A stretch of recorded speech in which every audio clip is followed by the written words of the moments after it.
A woman may decide to undergo breast augmentation for various reasons, but choosing the right physician and the best procedure should be her first consideration.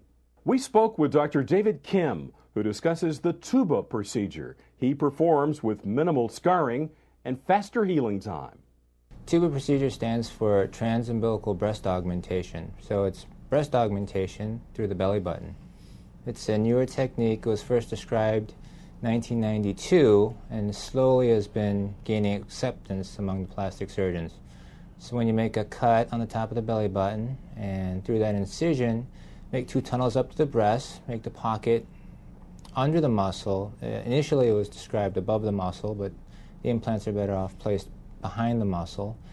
And so the pocket's made behind the muscle, and then the implants are placed in that position so that the breast augmentation can be performed with minimal scarring.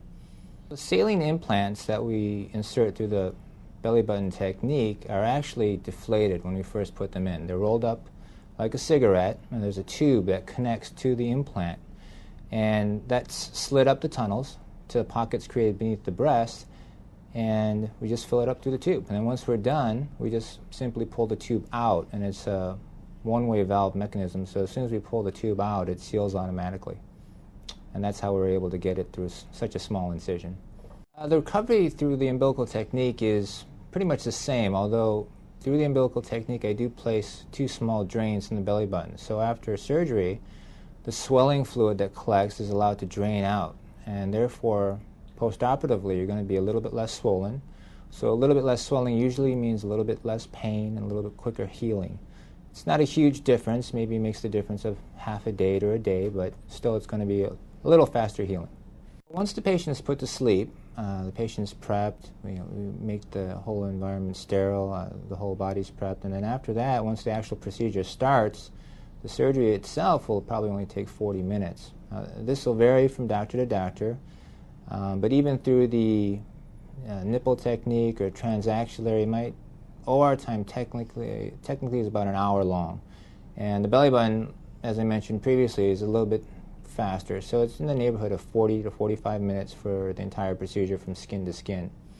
Some doctors may take longer, but that's probably average speed for me. Well, I first came across the technique while I was working, and there was another physician in the same office who was using that technique. So I observed him and saw that it was fairly simple procedure, and although not as many doctors were familiar with it, I saw that it could be easily done, so I started doing it, and now I've done probably in the neighborhood of 600 to 700, and it's actually a little faster because there's only one hole to close. The results come out equally as good as the other methods, and there's actually probably a little bit less swelling involved, so a little bit faster healing through the umbilical method. I think one important thing to note is that for breast augmentation surgery, it's good to go to a board-certified plastic surgeon. There are some doctors out there calling themselves cosmetic surgeons. These are doctors who are trained in other specialties such as OB/GYN or general surgery, who take a weekend course and call themselves cosmetic surgeons. So really the only person you want doing your breast surgery is someone who's trained in breast surgery, and that's going to be a board-certified plastic surgeon. And it's simple to find out who is board-certified or not. You simply call the American Board of Plastic Surgery, which is located in Philadelphia, Pennsylvania. You're watching the award-winning American Health Journal.